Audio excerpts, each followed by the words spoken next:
Hello students, welcome to the class on engineering drawing. So in this video, we are going to solve another variety of problem on projections of solids. Let us read the problem. Hexagonal prism, see it is a hexagonal prism, 25 mm sides of base and 50 mm axis length rest on HP on one of its corners of the base. Okay, so it is a hexagonal prism, 25 mm side, axis length resting on corner. See, so it is resting on corner. So we have to write hexagonal prism in a corner condition. So there is a one more statement is there, such that two base edges containing the corner on which it rests make equal inclination with HP. So if you incline if you place the hexagonal prism hexagon in a corner condition, then this condition will be satisfied by like that. Okay, so draw the projection of the prism when the axis of the prism is inclined to HP at 40 degree and appears to be inclined at 45 degree to VP. Okay, so this is what the problem is. Okay, let us see what is the first step. So we need a hexagonal prism, 25 mm side, 50 mm axis length resting on corner. So how we are going to write? So I am going to write a hexagon in such a way that one of its corner to the right side. Okay, so this is how you're going to write it. I hope you know how to write a hexagon. If you don't know, please go to the problem on projections of planes where I have explained you how to write the hexagonal lamina. So here one of the corner is to the right side. Which is a corner to the right side? D1. As we know that the bottom face I am going to name it as A1, B1, C1, D1, E1 and F1, whereas the top face A, B, C, D, E and F. The top face is visible whereas the bottom face is invisible, hence it is placed inside the parenthesis. Okay, so after this I have drawn the projection. What is the length of the axis? It is 50 mm. So I have drawn the projection, identified all the corners. See here, corner A, A1, B, B1, C, C1, D, D1 is nearer to the observer. So observer will be looking from this side. So therefore these corners are visible and corresponding edges, vertical edges also visible. So this is a top view and this is a front view which satisfies the first condition. Okay, so next one is axis is inclined to HP at an angle of 40 degree. Okay, so axis is inclined. See here, so the axis is inclined at an angle of 40 degree to HP. So you have to pay attention here. See, this axis line is parallel to all the vertical edges, right? If I incline any one of the edge at an angle of 40 degree, the axis also inclined at an angle of 40 degree to HP. So therefore, so with D1 dash as a center, I have drawn a line which is inclined at an angle of 40 degree. So then I have transferred all this over here. Okay, I hope you already done this one. Okay, so what next? So we are going to draw the projection downwards, right? So we are going to draw the projection downwards to write the top view. Okay, I have identified all the corners, right? So bottom face corners and also the top face corner. So now my focus on this video will be how to write the visible and invisible edges. See here, what are the steps to write the top view? So what is the first step? Identify the resting edge or corner. The resting edge or corner must be enclosed in a parenthesis and the edges going from these corners will be invisible. So this is a step number 1. What is the meaning of this? So we need to identify whether it is resting on an edge or a corner. See, it is resting on one of its corner, that is D1 dash. So D1 dash should be inside the parenthesis. See, this is a d1 dash, that is a d1, so this should be inside the parenthesis. Okay, so d1, so this is a d1, so this should be inside the parenthesis. Okay, so the lines which are going from d1, so what are the bottom face edges which is going from d1 to e1, so this is invisible, and d1 to c1, so that is also invisible.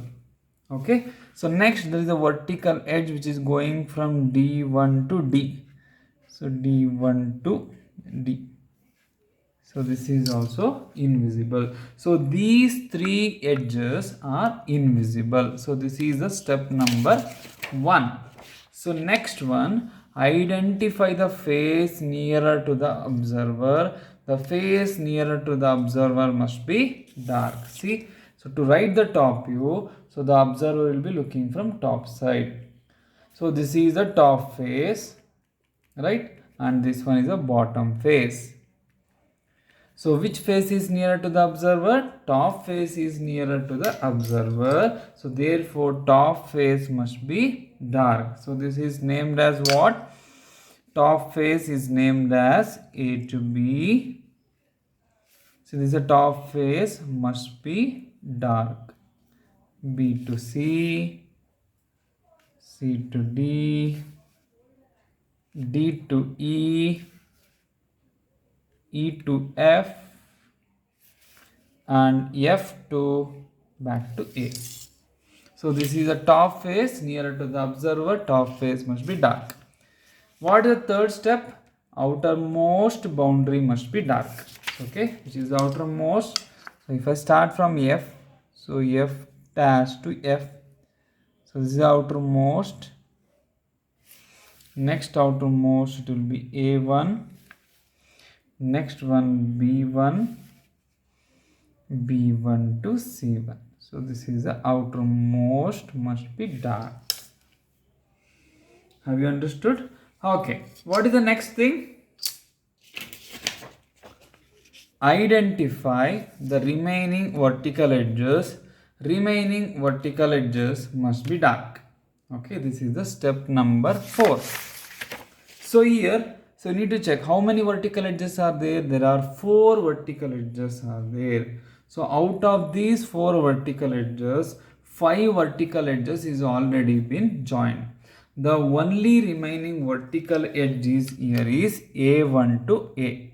So therefore the remaining vertical edge must be dark, A1 to A. So this must be dark. Okay, so this is how we are going to draw the top view. So this is the top view. So next step. What is the next step? Inclination with respect to the VP. See here, which one is inclined at an angle of inclined to VP? The axis appears to be inclined to VP at 45 degree. Appears to be inclined to VP. Inclined to VP at 45 degree. So this is the inclination with respect to VP. So now what I am going to do, I am going to draw a line which is parallel to XY line at certain distance. Okay, at certain distance I am going to draw a line like this. So I am going to take one reference corner. From this reference corner I am going to draw a line which is inclined at an angle of 45 degree like this. Okay, 45 degree, measure the 45 degree. Then I am going to draw a line which is inclined at an angle of 45 degree line like this. As we know that we are going to use the box method to solve this. So I am going to enclose this in a box. So it will be always better to enclose the objects in a box. So then, so it will be very easy for us to transfer all the corners. I am going to take this one as 1, 2, and this one is 3 and 4. Okay, so what they're telling, the axis is inclined. See here, axis appears to be inclined to VP at an angle of 45 degree. So on this 45-degree line, I need to locate the, which one? Axis. Axis means what? O1, O dash. O1, O, that is the axis. See here, A1, O1, O and D will come in a same line. So therefore, first I am going to fix a corner D. So this is a D.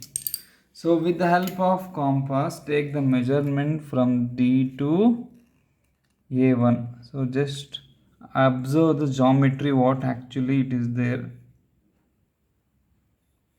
Okay, so this is the D to A. Okay, this D to A. This one is A1.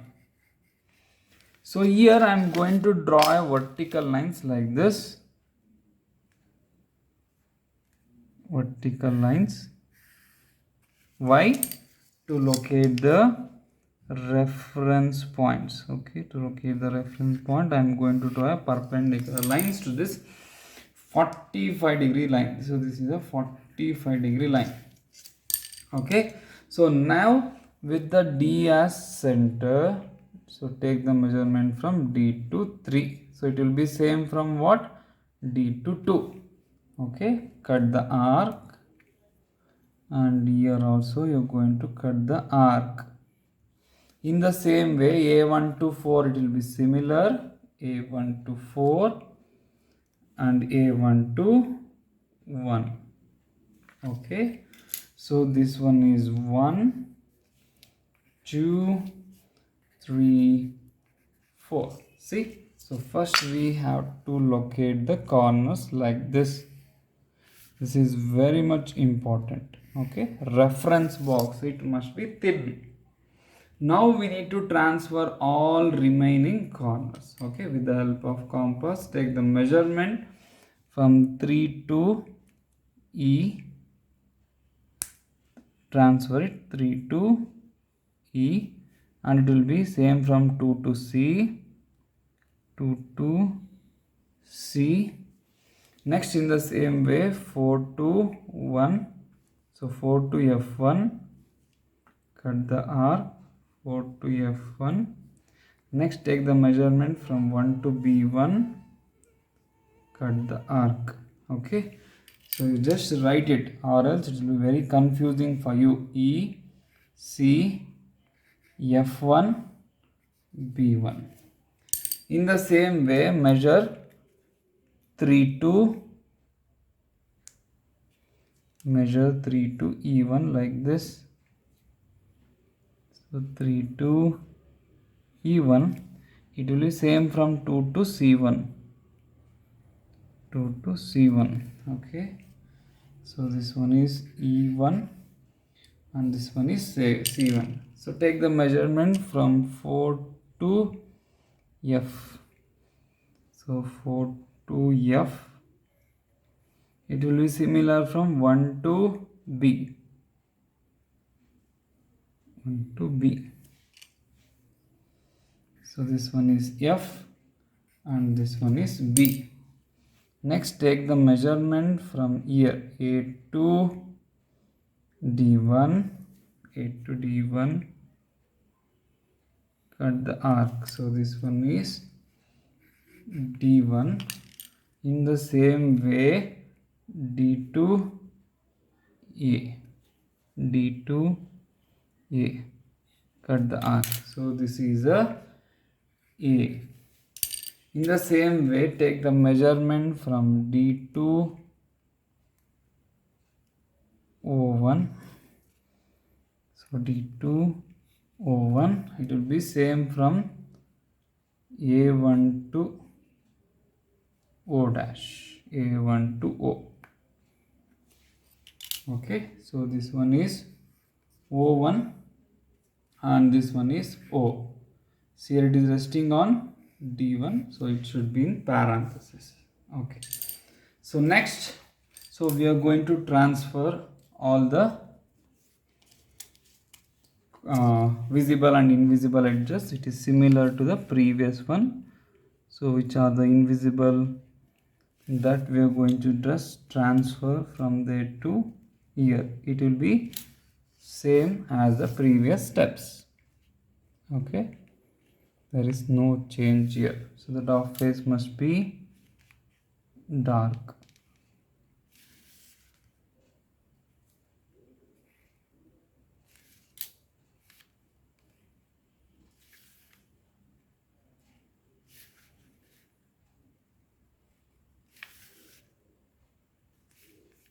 Like this we are going to do. So next is outermost must be dark. The outermost must be dark.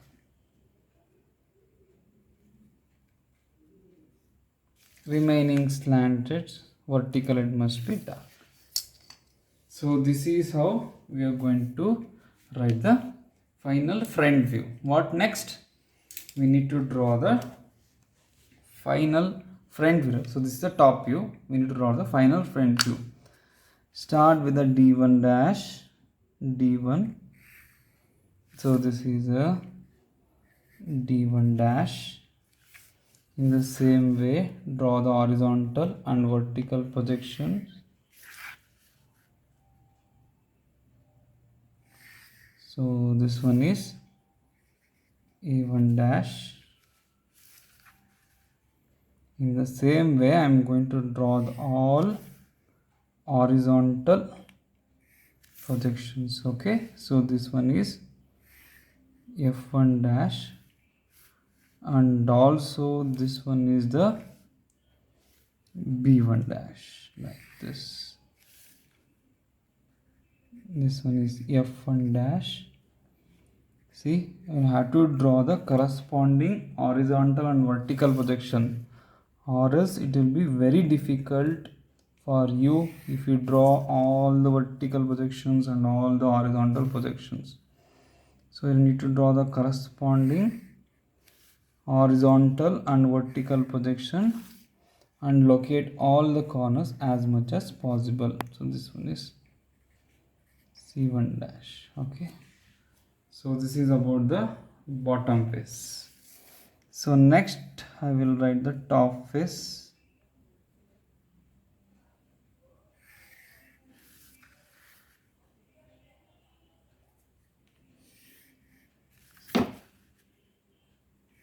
So this one is A dash. In the same way,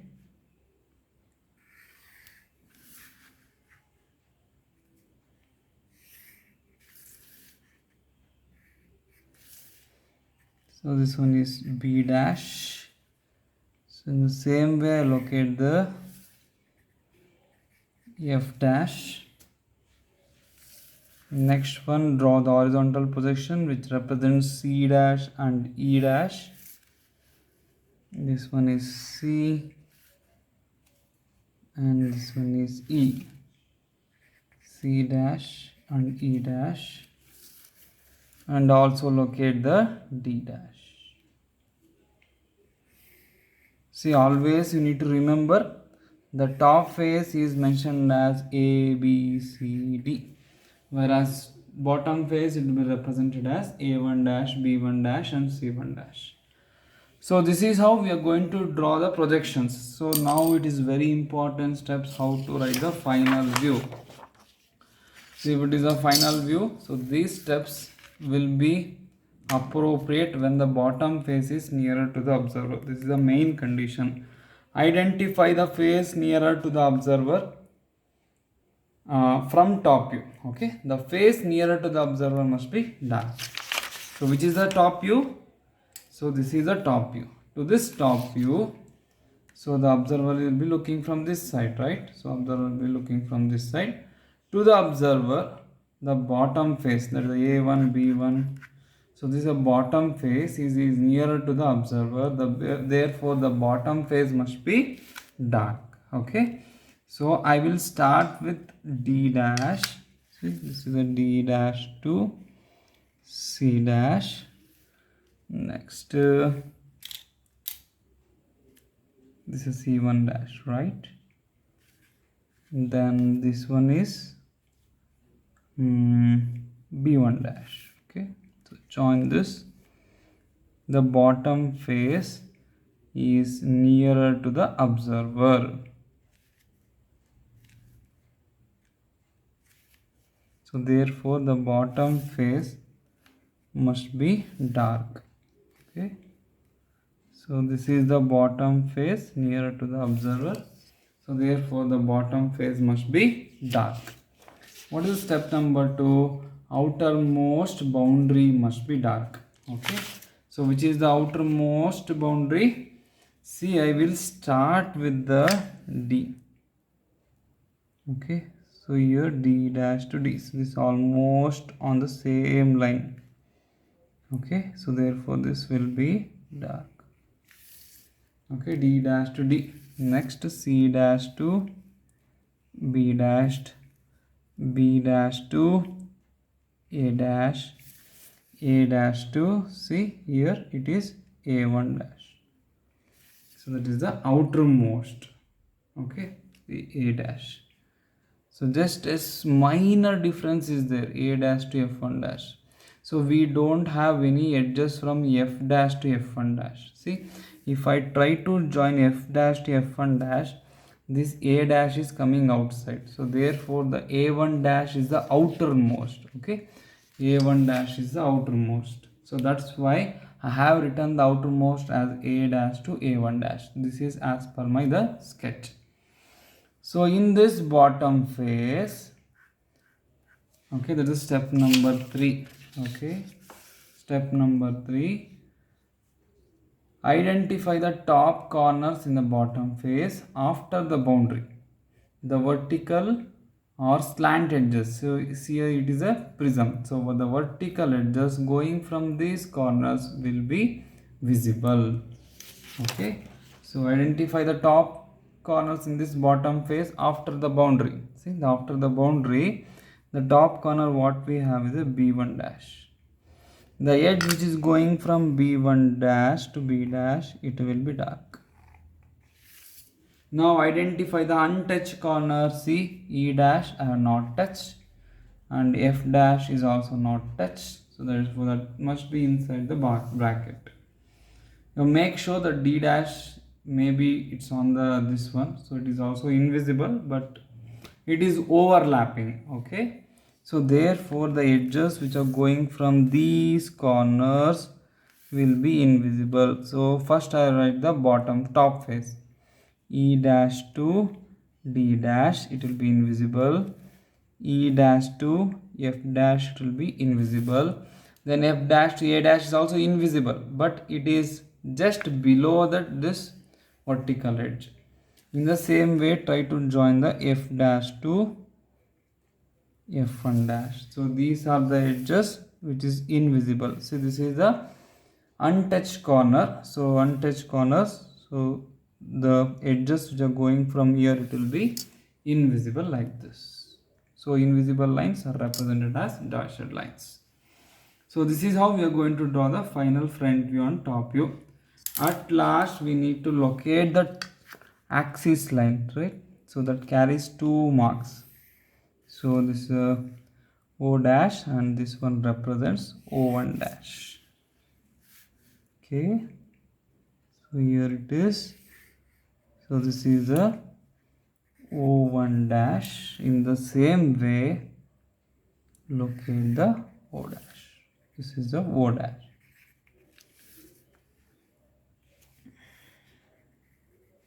So join this with the axis line. One large line followed by small. Large line followed by small. Okay.